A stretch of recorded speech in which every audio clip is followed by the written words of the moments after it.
Hi, my name is Ayman and I'm going to teach you how to record using your DAW. Today I'm going to be using Logic Pro X, which is a paid DAW for the Mac OS X. There's two important points to note when creating your project.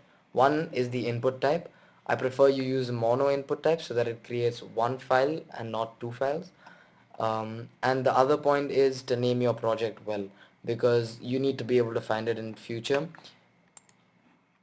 So I've gone ahead and created that project, and as you can see I have one audio file here, and I'm just gonna go ahead and right click on this and say add audio file, and I'm gonna just add one of my songs from iTunes.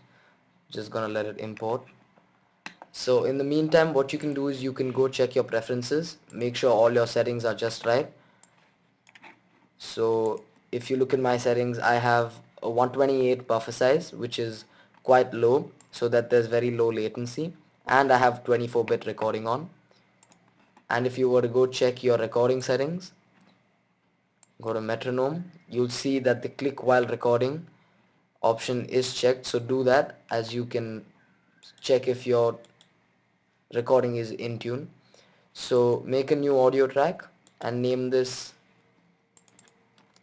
I'm gonna name this Coursera week 2. So it's very important what you name your audio file, because that is what the recording name is going to be. So if you need to locate it later, you need to know the name. So I'm gonna go ahead and click the record button.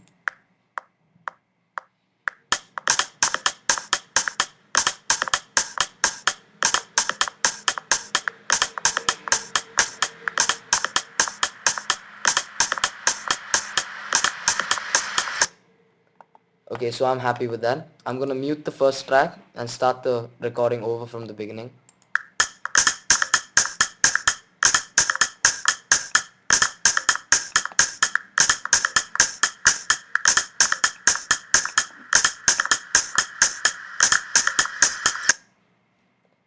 Okay, so I'm happy with that. It sounds good.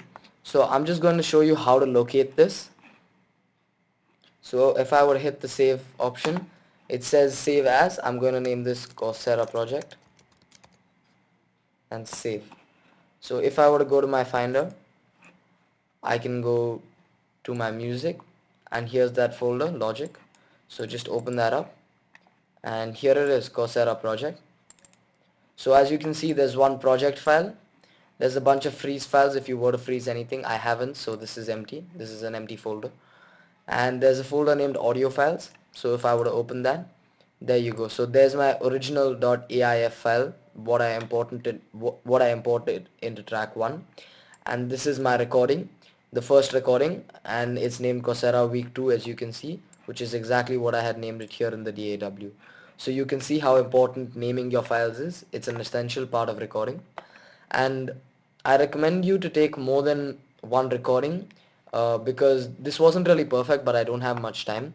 So take a number of recordings and see which one comes out the best, because a few extra minutes of recording can save you hours in the editing process of your track, because there could be a lot of minute things that need to be changed, but if you perfect that in the recording stage, then you won't need to edit that later on. So you can fiddle around with the recording tools, keep taking recordings of different parts, merging them, naming them differently, but make sure you have an organized file and folder structure. That's very